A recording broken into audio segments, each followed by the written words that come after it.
Hello, everybody, and welcome back to the Grid Shift podcast. I'm your host, Alex Durante. Quick word on the name, since I know it gets a lot of attention and questions. A grid, think of it as this. It's just a system that business runs on. And the shift is what happens when leaders decide to rewire it. And that's our show. We talk to forward-thinking leaders across all different industries. Right now, we're talking to a lot of leaders in the functional health space, which I'm really excited for our guests today. But we dig into how they actually think about growth, what their purpose is, what they're building, who they're helping. Again, I'm your host, Alex Durante, and welcome to the show. Quick read from our sponsor, Axis AI.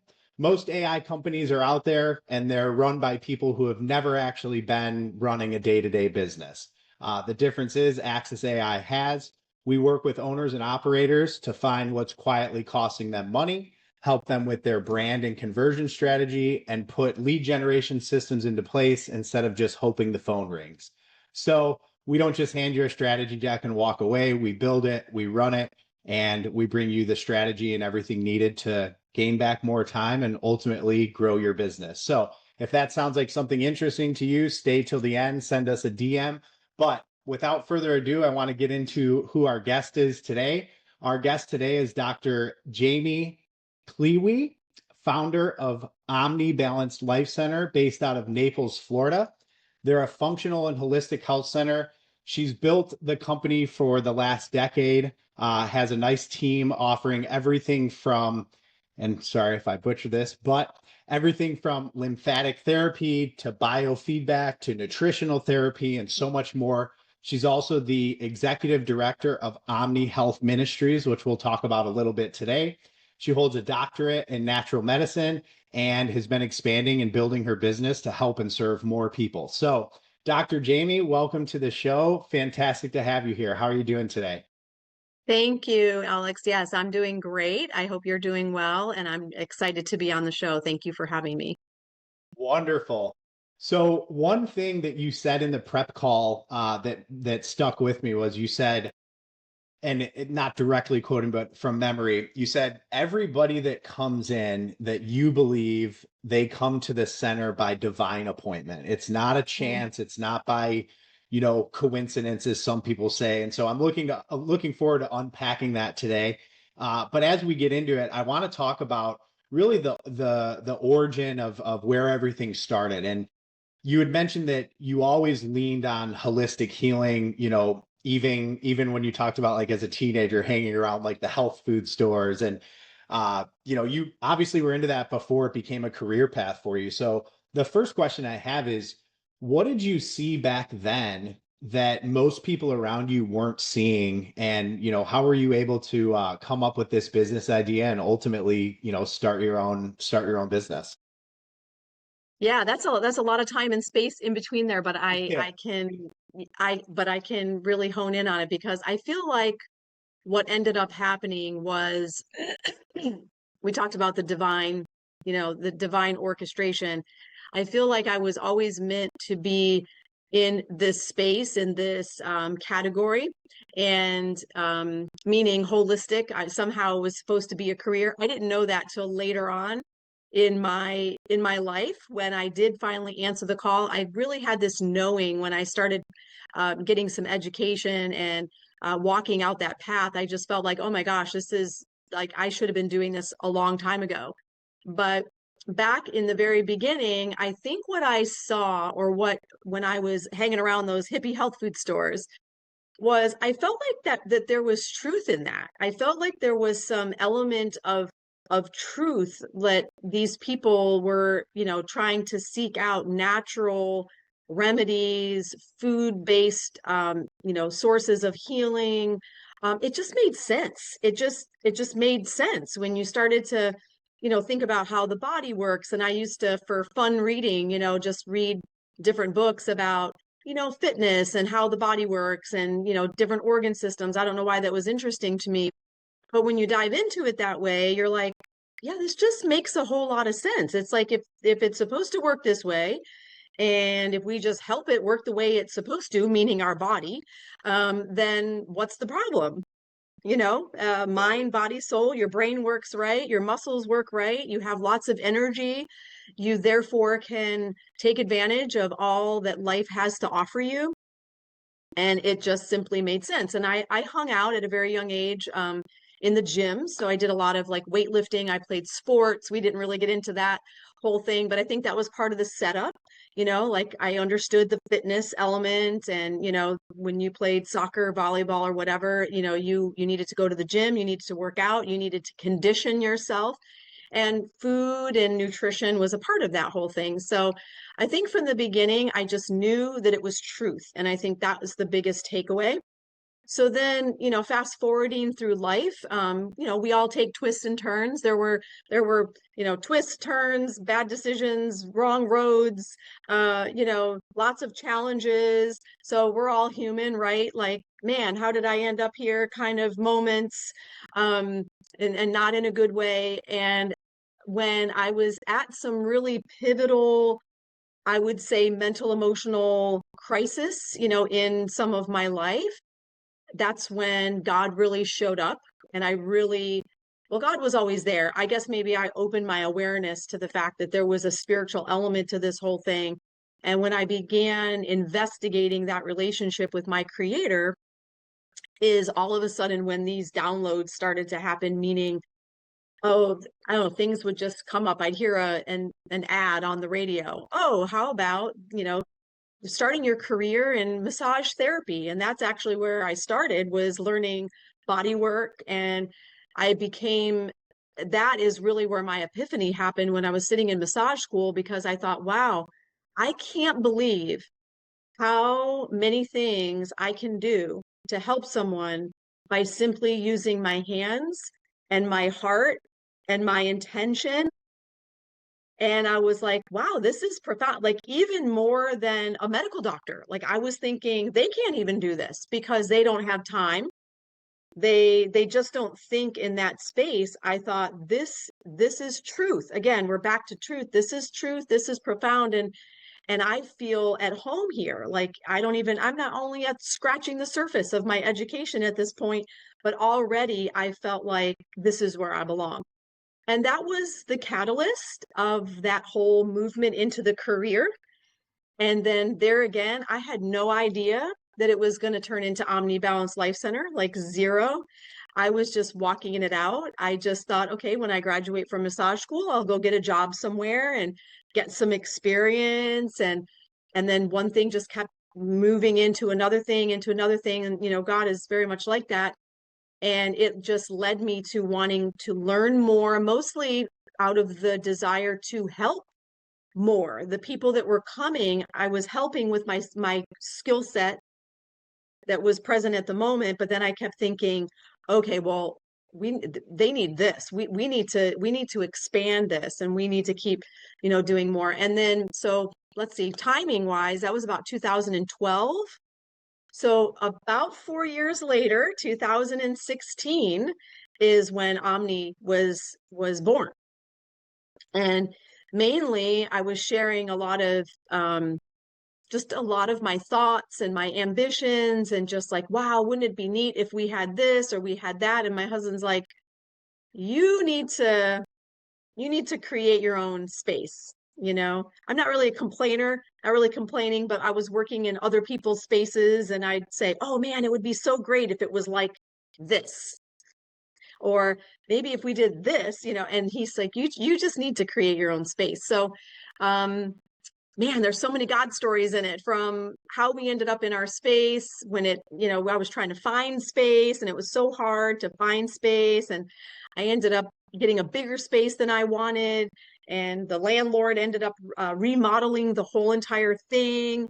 And it was just like, yeah, I wasn't finding that when I was talking. Most people would give you, a few $1,000s for new flooring and, maybe some paint on the walls. But yeah, so the creator was in it from the beginning. And that's what I find so interesting. Like, some of our listeners are religious, some of them believe in God, some of them are still figuring out their journey, right? To each their own. But the part you said about the divine orchestration, right?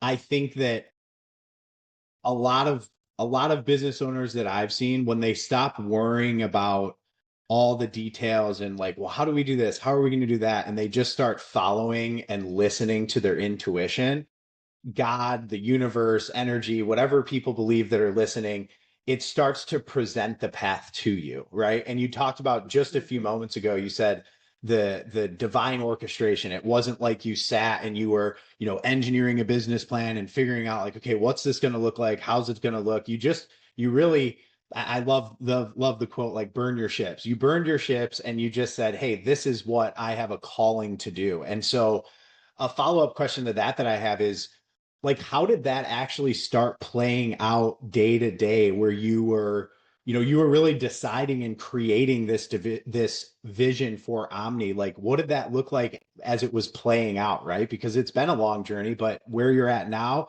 I mean, obviously you need a telescope to look back at where you started. So I'm curious, like, how did that play out? What were those things that really, kept that orchestration going, if you will?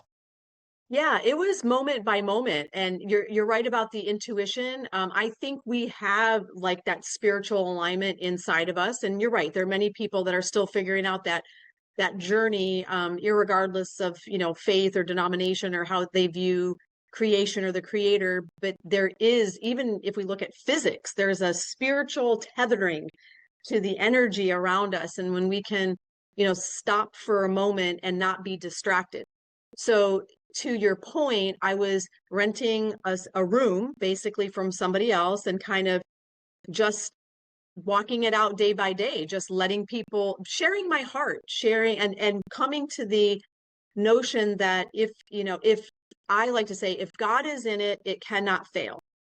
If he's not in it, then you might do everything that you can in your power, and if it's just not meant for you, it may not be where it might not line up with what you think it should line up with. So I kind of just left that in my brain, like, I don't really know, but I'm just going to help people. I'm just going to share my gift, and it will be taken care of. And so things like when Omni first came about, I remember this because I would get a lot of telemarketing calls, and usually I didn't answer any of them. Like, people, if they left message, it's totally different today, but with all the AI stuff. But back then, there's a sweet girl and she left this message, and I knew it was a marketing call, but it was just how she framed her, how she said it. And I thought, I don't, I mean, there's some genuineness in here, because not for nothing, you're like, oh my gosh, they're just trying to sell me something. I don't have like all this expendable money. I just want to kind of do my thing. And when I called her, I remember her name. Her name is Susan, and she said, "Yeah, I just want to come and get to know about your business. Yeah, we do have this publication thing over here, and we have this group that we market to, but not everybody is for us. Like, we're not for everybody, and everybody's not for us. So before we even get there, can I come and just talk with you and see what you're doing?" And I was just renting a room in somebody else's office at the time. So I was just by myself. I didn't have a brand. I didn't have anything. I had like a homemade business card, a homemade like logo that I made on Vistaprint or something like that. And yeah, and so she came in and literally just sat and listened to me for literally like 30 minutes and asked me some questions, and then left my office and was like, okay, well, not left my office, but she's like, it sounds to me like you're ready for this, this, and this. And hey, if you ever want to talk with myself and my colleague, this is what we do, and we help businesses brand. It sounds like you have an amazing thing going on here, and maybe you might be in that place where you need some branding. So in fact, I didn't have anything to really offer her concretely for her magazine, because I had all this, like, I put it together, not quite Crayola crayons, but it was Yeah, not you're startup phase. super professional. I mean, it was, but not quite, not like you're going to go into a high-end, high profile, like residential golf community magazine, right? It wasn't ready for that. So, so I did. I met with her and her friend, and colleague, and I thought, oh my gosh, this is going to be an arm and a leg. And it turned out it was an arm, not an arm and a leg. No, I'm kidding. But it was They worked with me because I was self-starting. I didn't go get, loans at the bank for hundreds of thousands of dollars. Like everything was self-funded. So my husband and I were funding all of this, and Bootstrapping. yeah, yeah. And so, they broke it down, and she and her colleague, I remember her name too, Carrie, and she just walked me through this branding process that was unbelievable. And I had no experience with that, like Zippo. So again, divine orchestration was why did I call that lady back? Because I have had a whole bunch of other calls that were very similar, trying to get me to do things and blah, blah, blah. So to me, that was like something told me, hey, you need to, and I had no idea where that was going to lead. Get to the next. Yeah, no, Mhm. absolutely. And that reminds me of, I've had so many conversations on the podcast with founders where they have this pivotal moment where they realize that the vision and the dream, like they had to figure out how to turn it into a business. So that's one of the questions I want to ask you is, was there a specific moment or a specific event where you went from, this isn't just a calling and something I feel passionate about, but no, this is something that I have to turn into a business? I think it was then. I think it was sort of brewing because, I was finding success like in my one little space, people were, you know, and I was building I'll call it Godfidence. I was building my Godfidence, meaning, just trusting the process and trusting that divine process and I like realizing that. that it shows up for you, and you're like, this is real, this is tangible. Okay, yeah, I'm going to keep doing more of this. So I would have clients come, and I'm going to say there wasn't seeds of doubt, like, some of those rough patches in my life, they lead you to believe, like, okay, who am I, how am I mean, what makes me any different than the 20 other people that is sitting in my massage class, like we're all learning the same stuff. So who, what is, and God, I would say God kept giving me clues. He would send me people would come, and they would say like these weird things. And I thought they were just blowing smoke. They'd be like, oh my gosh, I've been around the world and I've gotten massages all over the world. This was the best one. And I'm like, Uh, come on. Okay, come yeah. on. You Yeah. get the positive feedback and you start to, yeah, I mean, I was talking to a business owner the other day and he's doing like over 10 million in revenue, and he told me something similar, and he referred to it as imposter syndrome, right? He got to a certain level and was like, who am I to deserve all this? And then same thing, when he quieted his mind, he realized something similar to what you just said, which is you keep going, and you have to understand that the lows are just as much as the highs, and that's just all part of building something that's wonderful. So yeah, I think Yeah. no And matter for how me, big we get, we all feel like that, right? Everyone in the world goes through a exactly. phase of like, why do I deserve this? What did I do? But when you Yeah. really look and deep dive, there's probably a lot of little clues along the way that are presented to you, but you have to be calm enough and aware enough to listen to it. So I love the way you're describing that. Yeah, absolutely. I I really felt at that time, and instead of it, like inflating the ego kind of thing, I felt like it was a message, from the creator saying, okay, it doesn't matter. Yeah, you can learn the same skills, you can be in this, but it's when you're doing it with that divine love and intention, because that's what I do. Like when I'm working with people, I actually pray for them. Not sometimes for people out loud if they want me to, if they're comfortable with that, but not everybody is. Like you said, everyone's kind of like in their different space with that, and I respect all those boundaries. But I do share good spiritual energy in my own space for my members and my clients that I work with. And when I'm working on someone, I don't do as much hands-on as I used to, because I've, phased into a lot of the functional nutrition stuff.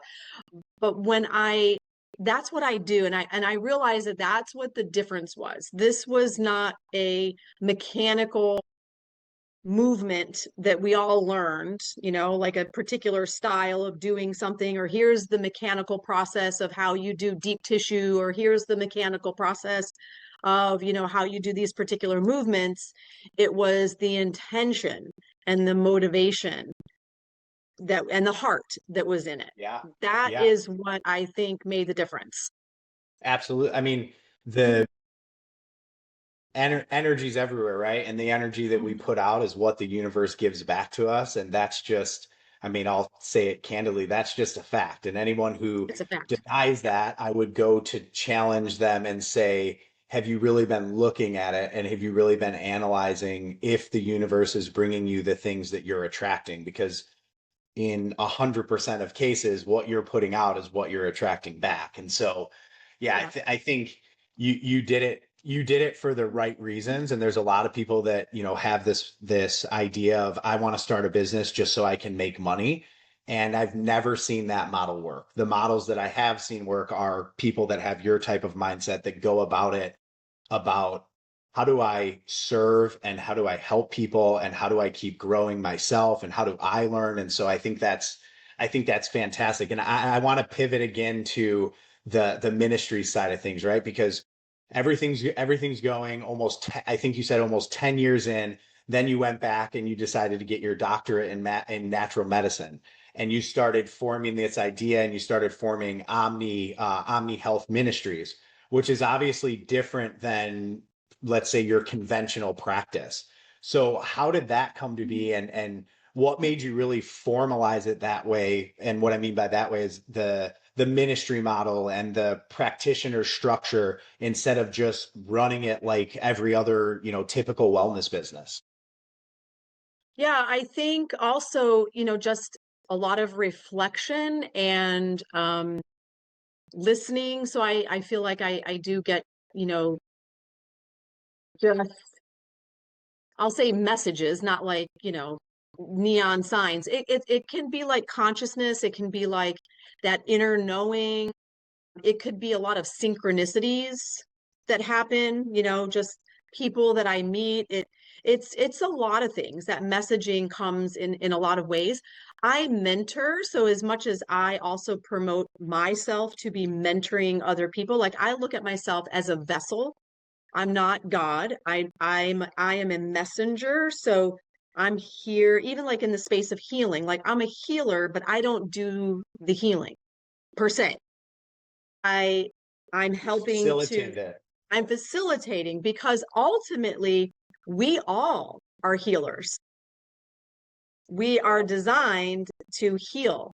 And when we're in that right energy and frequency, even if we take, like, I guess I'm speaking when I talk about God and creation, all that, I'm not necessarily talking about religion. That's a whole nother podcast, perhaps. It is spiritual. And that even flies into, science. So science, and so if you take physics and God and biology, like it, when you look at it from that spiritual lens, it all lines up. And I think that is exactly where I was going too, is I'll say people in religious circles, and then primarily the Christian religious circles, but sometimes they shy away from holistic modalities because they've been taught to fear them, or that a dark energy, like a new agey occulty kind of thing, has taken that, and that's what it is. Even like yoga, like, so certain things have become like really taboo, but yet will idolize certain parts of modern medicine, doctors, pharmacology. And I'm not throwing out the baby with the bathwater. I like to take the good from any element. Whatever areas of medicine has goodness and light and healing and hope, we like to take that, because there's life-saving treatments inside of medicine. We don't want to throw that away. But anything can be hijacked for darkness. And so, need I mention all that we've been through in the whole entire world and since 2020? I think that's been super highlighted, right? Like we were idolizing pharmacology and idolizing certain things. So I'm saying to myself, why would we put so much confidence in this chemical that's not natural, and totally dismiss all this other stuff over here that's completely natural? And if I might say, if we believe in divine creation, was divinely created, this is like the inner workings of the universe. It's like the law of gravity. There's spiritual laws that you cannot say are not there. It's like the law of gravity. Like if you believe in gravity or you don't believe in gravity, it doesn't matter. Gravity is still gravity. Yeah. Yeah. Yeah. So the question is, do we want to work with it or do we want to work against it? You Right. know? And so that's how I feel like the spiritual laws are. There are spiritual laws that govern our universe that if we are in that flow, and in my opinion, things like the Bible and scriptures and other different things, they give us clues to what that is, Yes, more or they less. do. It's not so much religion, it's like it's a way of life. It's like this is an information book. This is not just a history book with, random things that happened thousands of years ago. There's like information in here on how we can do things here today. Exactly. No, I agree with everything you just said. And I I want to ask about one thing that I think people benefit from listening here is I ask people about what were some of the struggles and challenges as you were achieving that growth, right? And so when you started, you were, if I remember correctly, you were focused on you were one of the only certified lymphatic therapists in the Naples Yep. area, right? And then Yep. you had even mentioned like the service list you just continued to grow it and grow it and figure out like, okay, how can I make this bigger and better and help more people? I'm curious though, as you go through that growth phase and as you went through the first one, we're always growing. We talked about that, but like, did you ever feel a part where you felt like maybe the center itself was outgrowing you and you needed to bring in help? Or what were some of those challenges as you were scaling and growing over, the amount of years that you've been in business? Yeah, that's good. Probably the biggest challenge I had was just we can't be everything to everybody, but and again, I don't know if it was a challenge. It was a challenge, but I still just kind of left it to, tried to say, if you build it, they will come, right? Like we want I don't want to be chasing down people just to fill space. So when it came to, building a team, if you will, or inviting practitioners into the space, um, yeah, there was you had to have a cohesiveness, and they had to be part of your mission. So I don't know if I completely answered the question about the ministry part. I think it became apparent to me that I needed to, for a lot of different reasons, and because of this reason, is having people be on board with the mission. Because this is not just like a job, like you go in, come in, do a function, leave. Like it's almost like my church, it's like we're doing this and it's very ministry minded. We're all and I can't we all have to be serving with that mission. So the outward mission, the vocalized mission is empowering people, restoring balance, changing lives. So those are just words, but to embody that, there's some action steps and there's some sacrifice and there's some hey, so and so and so and so, this person really needs our help. Yeah, we have bills to pay, but I don't want to turn anybody away. How is that? Like, I'm happy to do that, but I need other people, get it. I get it. We can't do everything for free. Totally understand that. But there has to be that, that spirit within people, all of us, that we want to, the care, the concern, and the love and the grace and the mercy comes first for the people that are coming in to receive what we are offering. So So finding really those people. creating a culture where people actually embodied your framework and what you were actually trying to do and finding the right people. I think building a team, especially when you're scaling, building a team of the right people is sometimes one of the most difficult and challenging things to do. And then once you have that team, being able to still embody that culture and embody the principles, like you said, it's not just words, it's a life. It really becomes a lifestyle. It's how you live, how you show up every day, how you show up for your team, the way you lead people. So I I think that that's a you know, you didn't necessarily refer to as as a challenge, but I think for a lot of people, building out a team that you can really trust and rely on, and you have that synergy where you're able to perform for your clients the best that you possibly can. I mean, that's huge. And Mm. we had talked about, and that's a perfect segue to what I want to talk about next, because you had talked about the four pillars, right? And you would refer to it as like four tires on a car, which I specifically remember. And you said, you're like, you have to be balanced with all four. Otherwise, it's going to be hard to get anywhere, right? It's going to be hard to get in a car and go with two tires or three tires. And so if I remember correctly, you have the mental pillar, the physical pillar, the spiritual pillar, and the emotional pillar. Those are the four that you really have built your framework for the business. Now, how does that framework actually show up in how you run your business, right? Not just how you treat a client, but you just talked about like having that synergy. How does that framework actually show up with your four pillar system? Yeah, that's a great question. I mean, for our member base that are receiving therapies, that just shows up in the development of a lot of the treatments and services. Like, I mean, you could take body work, for example, and you could argue that getting a massage is filling the pillars mental, physical, spiritual, emotional. I mean, in indirect ways, you could say, okay. But I really I wanted to elevate that. And so, meaning I really wanted to be able to provide comprehensive solutions.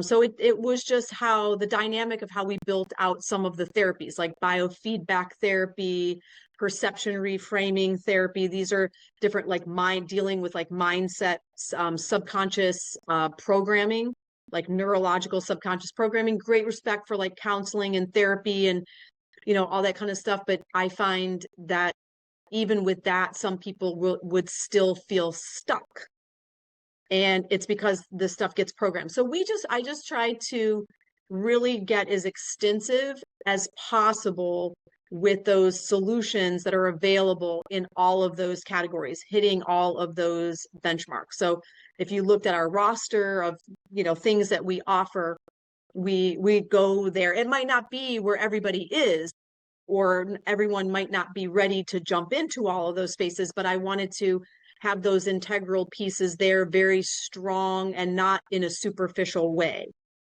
Not, I really wanted to go deep with it. And then on the team side, we're actually kind of going through a couple of things right now. Like we have a man down. We have one of our practitioners is not well and had to go to the doctor. And so how that shows up is taking care of our team, taking care of each other, and everybody really stepping in and providing as much support. So, we don't we have very little internal drama. It shows up once in a while. We're human, that's going to happen, but we're pretty hyper aware and hypersensitive to it, and it doesn't, it's not comfortable for us, and so we kind of address it and diffuse it, and we don't ever not talk about the elephant in the room if stuff were to happen. But that allows us to have like that personal connectivity, because everybody has different personalities, but we show up for our team members. And so I know I've worked on some of my team members. They've come to me for, health issues, and I do some diagnostics for them. And so, and as a matter of fact, I'm going through, something with my mother right now with some health challenges. And it's funny that you mentioned that. One of my practitioners just sent me a message. I haven't been in the office in a couple of days. And she's like, hey, I have an opening on my schedule. I think you might need some stress relief and relaxation. Let me know. And so actually, perfect example. So we don't just say that we're going to be there and show up. Like, we actually go that mile. And I know, and not just even me, other team members, have, even if I haven't been in town or I'm spending time in Texas, where our children and grandchildren are, if somebody needed help moving, if somebody needed help with anything, we all we're a small group, so it's okay, but we do that for each other like a family. And what do you think was the way that you were, or you have close to, I think you said 20 people operating with you. How like how are you able to keep everyone aligned on those pillars? Is that something that happens more on the front end before you hire them? You're, vetting and seeing, where they actually align with those four pillars. Is it more culture building and, constantly instilling that belief system into your employees? Or how do you keep everyone, focused on the same goal and, same team mentality? Yeah, and that's kind of where we made that shift into the mothership being the Omni Health Ministries, not just from a structural standpoint, but is as we grew, I think it was more of the environment and character building and hands-on interaction when the group was smaller. It was easier to keep that environment, you know, to teach that environment, I guess, or for people to recognize the environment when they came in. Now I do that more on the front end. So I do let them get the vibe of, this is very ministry driven, and that could mean different things to different people. But in general, I do think it has pulled in people with already kind of in that mindset to a certain extent. Maybe again, we don't have to share the exact same belief systems when it comes to religion and all that kind of stuff. That's not the issue. It's just more of that compassion and merciful. And I'll give you an example. We have some clerical front desk type of opportunities. So, I mean, I could go find someone who knows how to answer the phone, who can run some credit cards, who can flip some laundry. But if they can't interact and be caring and nurturing to the guests that are coming in, then you're just kind of there filling space and doing a job and not necessarily. So this is way more than, doing those functions. It's not just about function. About trivial tasks. Yep. Mhm. I love that. So That's probably been the biggest challenge. Yeah, because we've had a few where, yeah, this is fine, this is fine. And then once you really get into the meat and potatoes of it, and you really realize like, yeah, no, this is actually like ministry work, really, kind of, sort of. I mean, you're receiving, and you have to have, as a practitioner, we have to be working on our own grounding, because absolutely. we can't give away something we don't have. And so, yeah, so we've walked through some tough situations with some of our practitioners. They were going through personal things. Like I have one now who's walking through some personal things with aging parents. And I had one a long time ago that was, in a not good relationship, and ended up, and so that affects when you come in to try to work on other people, right? So we have to kind of come alongside them and go, hey, what do you need? How can I help you? Because you can't give away something you don't have. How can we support you? Right. Right. And Mm-hmm. you mentioned a moment ago about Texas and you having family and your grandchildren down in Texas. Now, I want to ask a couple questions about, some of the things that you've learned along the way when it comes to kids and grandchildren. But first, I want to talk about, if I remember correctly, the next thing that you're working on launching is actually going to be more of a virtual type masterclass type series that's going to be Dr. Jamie Wellness. And I know we talked about, expanding into Texas, and being that it's virtual, you'll be able to help people, from all over the place. But is that a specific demand that's pulling you there? Was that another vision that you had that just kind of pushed you towards like, hey, this is a way for me to help, more people? Because we talked about you doing the masterclass series and, who you're actually building it for. So like, how did that part come to be? Because now here we are at another pivotal point where you're going to figure out a way to impact even more people. And of Yeah. course, So down in Texas where your family is, which is also yeah, a so bonus. there's, yeah, selfish motivation there, but we have two daughters there, and one's married, and we have some grandkids, and so of course it was like, we can't not be, present for our family. So that is a dynamic that's super important to me. My world is ruled by, God first, my familial unit, my husband and I, and then of course we have four grown children, but it's that I do feel like that family connection is super important to me. I was raised that way. My mom has a huge family. She has lots of brothers and sisters. I have tons of cousins. And so there was a dynamic there that I learned. It was a part of my upbringing that was very secure and very, it felt very safe, even though like I probably haven't talked to any of my aunts and uncles for forever, but I feel like I could pick up the phone at any time, and if I ever needed anything, they would be there and just offering that support. And I feel so where this next level, again, I'm just paying attention.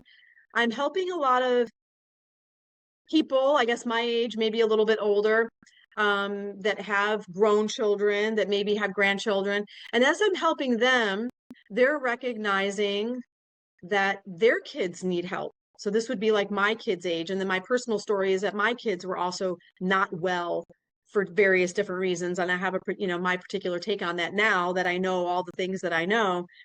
But we learn better, we do better. So, that's how it is. But what is showing up is like, oh my gosh, you have to help my child, but it's an adult child. And then I started hearing from these adult children, their concerns and seeing the things that are coming in. And it's this generation of like between mid-20s to mid-30s, early 40s that are starting families. And that's exactly where my daughter was when she got pregnant. There was a few things that she had going on with her health that we have a better understanding of now. She's healthy. We regained her health, but then she got pregnant, and we were like, man, this actually, we have this clean slate here. What are we going to do? And we started getting mentored by other people, and she started learning and started growing. And her knowledge of how am I going to do this different? How am I going to do this differently in the space of nutrition, in the space of, well, the elephant in the room, vaccines, in the space of, spirituality, in the space of, using holistic remedies. We're almost kind of like going way back, back when, someone's grandmother was like, oh, here, just put some garlic under your pillow and everything will be whiskey fine. on your gums. Whatever that was, there was something to that. But so we're kind of going back there, and these people are showing up. Like just this week, I have two newer clients, that are in their mid-30s, ladies, and just in that space, and I can help them because we've been helping those people. So my messaging has turned into, how do we heal ourselves? How do we heal your generation, right? So that our grandkids, your kids, our kids' kids can have a different inheritance from the beginning. Right. Whether that's mentally, emotionally, spiritually, those four tires, how do we do it different? Because we were never taught how to pay attention to our four tires in that lens. Yeah. We were taught by the generation before, which was, suck it up, buttercup, pick up your bootstraps, keep on walking. That serves a purpose. We need to do that sometimes. But if we never stop and reflect and take a look at where we are, eventually we're going to end up with a blowout in one or more of those tires. And then I think in this world today, I know every generation says, "Oh my gosh, this is this is worse than it." But there is I feel a myself heaviness. saying that sometimes. I know, but there is an energetic heaviness with just everything that we're up against, with toxic food, toxic water, toxic emotions, and we really have to find our tribe and get with like-minded people and be so on purpose with what we allow into our hearts and into our minds and into our family dynamic. It's super important right now. Right. And you just talked about, the differences between generations, but you and I also talked about on the pre-podcast chat, we talked about, the way you grew up versus the way your kids grew up versus now how you're seeing your grandchildren starting to grow up, and each version is a little bit different, right? It's a completely different approach or different information, or just things change so quickly. And so I want to ask on more of a personal level, from, being raised by your parents and then being a mother and now being a grandmother and having, 4 children, What has that really taught you throughout that journey that's had an impact on your business, in the sense of like, what are the things that you've really taken from those experiences that you want to pass on to your grandkids and the next generation of, families that you work with? Yeah, perfect. I think my biggest takeaway, and also one of the things that I really try to impress upon people, and sometimes it can happen, sometimes it can't, but I do think it can happen no matter what space, is to really try to understand the uniqueness that we were created. Like, we all have gifts and talents, we all have assets, and we all have liabilities, but if we were to focus on our assets and what makes us uniquely us, however, use it in service of the larger fabric. I like to say the God's fabric of the universe, right? Because God's fabric of the universe, in my opinion, is like a jigsaw puzzle. So we have the whole puzzle, and each piece is different. I can't be your piece. You can't be my piece. Right. But think about what's happening in the world. It's like we're trying to be like this person. And now social media is like, it's even more convoluted because we don't know if half of that stuff is real. And we're trying to sometimes figure out who that is or what that is, but what plumb line are we using? What benchmarks are we using? And we're trying to be, most of us have a desire to be loved, to be wanted, to be useful, to be relevant, to have community and friends. But the way to do that is to find our uniqueness, because we are each individually unique. And isn't that what the world's kind of doing? It's like they're like, oh, wait, this group and that group, like they're craving uniqueness, but yet it's separate. It's divided. Yeah. If we were to bring in and just be like, oh, I'm going to be my piece, you can't be my piece, so my piece is my piece, and I'm good with that. But I'm going to use my piece to make the big picture and I make love it that. whole, Yeah. right? And I just think that makes it so simple, because that's what people want, right? They're like, oh, be collective, but you have to be collective the way I want you to be collective, because I want to be unique. And then it's like, oh my gosh, stop it. Yeah, no, I'm with you. So all this going on, and then we have a tradition on the podcast where I ask what I call the magic wand question. But before we get into that, so you have all these different things going on. You have your vision. Obviously your business is successful with where you guys are at.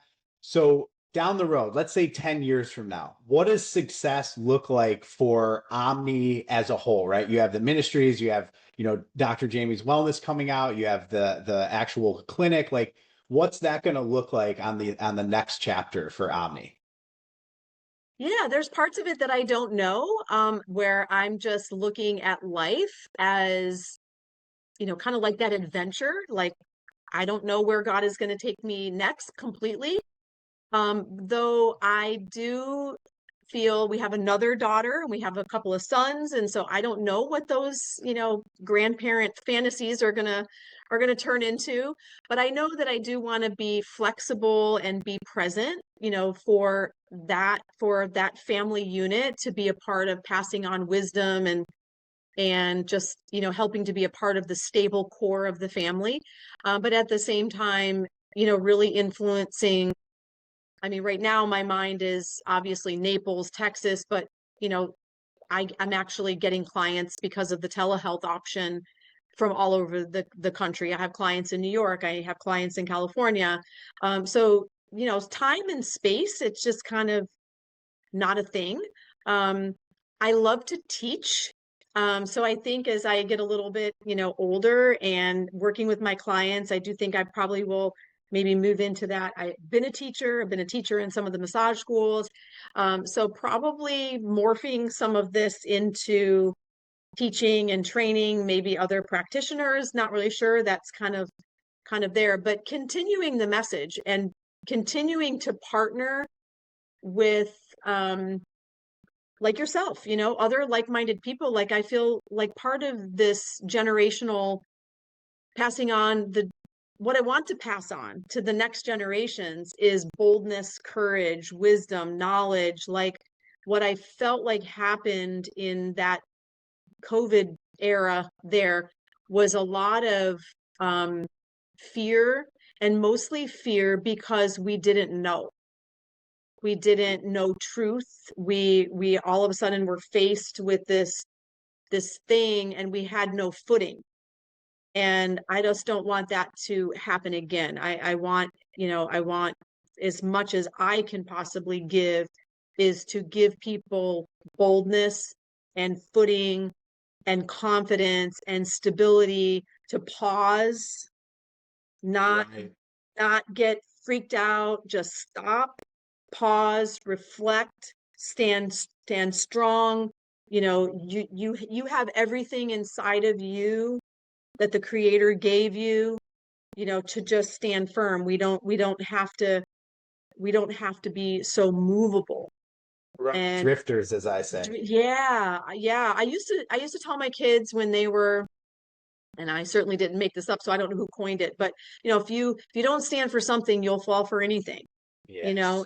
Yes. Yeah. And so that was kind of like my main thing was like, get grounded, even if we don't agree on it, just begin to build your base of what that truth is, and seek truth, obviously, because we can be grounded in things and just kind of like getting staunch and trying to dig our heels in just for the cause of the cause, but without a lot of logic, behind behind Right. it. But look at all sides, do your homework, do your research, don't just take people's word for it. Even me, I used to say, don't take my word for it. Like, don't go against just because you want to go against, but do the groundwork, do the Right. homework, do the research, look around you and think for yourself, draw your own conclusion, seek wisdom in counsel, right? Those are some very elemental principles that I think we got away from. Absolutely. I mean, and listen to your experiences, because your experiences ultimately shape your beliefs, and you need to listen to them, not someone else's experience or their version of, how they perceive the world to be, but really tapping into yourself. And I like the way you described all of that, right? It's not so much focused on, hey, let's get to this goal and retire. It's your next chapter is about impact, and how do you leave the next generation behind you and your children and your grandchildren. And I think that's fantastic. So this has been an awesome conversation. I want to end with the tradition of the podcast, which is our magic wand question, right? So you're wearing a bunch of different hats, right? Practitioner, admin, HR, you're hiring, you're dealing with strategy, all different hats at once, like a lot of founders are, right? And you're continuing to hire and find the right partners, carry the day to day. You're growing this whole new thing with Dr. Jamie Wellness. Here's the question. If you had a magic wand to fix one thing in your business world right now, maybe it's something slowing you down or holding you back, what would that one thing be? If I could say, to probably duplicate myself wearing all those hats, I have considered the possibility of a an investment partner, at some point, to be able to help with some of that business admin, type of thing. So if I had a magic wand, that's probably what it would be that solid partnership in the expansion, because it is hard sometimes to wear all those different hats. I have great teams. I do have people behind the scenes and a lot of assistants and techie people that are doing all that kind of stuff too. But yeah, managing all of that, it would be nice to be able to have that, that solid relationship where I could just freely expand in these areas without having too many things to do. With AI, cloning yourself may be closer than you think, right? Certainly But may. no, It I, certainly may. I enjoyed the time with you. I think this was a fantastic conversation. I mean, just the four pillars framework and the four tires and thinking about life and business from that perspective. I think that's going to resonate with all the people that listen and listen to the recording. So thanks for being so open about your journey. Before we close out the recording, though, I want to ask, where is the best place? And we'll, for everyone listening, we'll put this in the description of the podcast when we get everything posted. But coming from you, Dr. Jamie, where is the best place for people to connect with you, whether it's your social medias, your website? How can people get in touch with you? Yeah, probably the best place right now and the most visible place right now would be the omninaples.com website. So www.omninaples.com. Omni Naples is our handle on the, in Facebook, Instagram, TikTok, things of that nature. And I always love to connect with people in person. So calling our office number that's on the website and connecting with my assistant, Marie. I do complimentary consultations with people all the time just to get to connect. I don't get to meet everybody that comes in the center nowadays, but I try to connect with as many people as I can to see what their needs are and then to properly place them in whatever types of therapies they might need. Fantastic. Well, everybody, make sure you guys like and subscribe to this episode. Make sure you connect with Dr. Jamie Kliewe. So many different interesting, fun things going on. If you're looking to, I'll end it by saying something a little cheesy, right? But if a couple of your tires are a little low, I think you found our guest today is the perfect person to go to. Just get started. Start taking one of those pillars seriously if you're struggling with all. And all jokes aside, we're all going through this journey together. We're all figuring this out together, but there is help for people out there. There is help, whether you're struggling physically, mentally. Maybe you're not struggling. Maybe you're just looking to take it the next notch or optimize your health, whatever it is. Our guest today, she's done that for so many people. She has so many different ways that she can help. So thank you again for coming on. I really enjoyed the conversation, and we'll see everybody next time on the next episode of the Grid Shift podcast. Thanks, Alex. Have a great day. Awesome. Thank you so much. All right, guys. I'll see you next time. Bye-bye.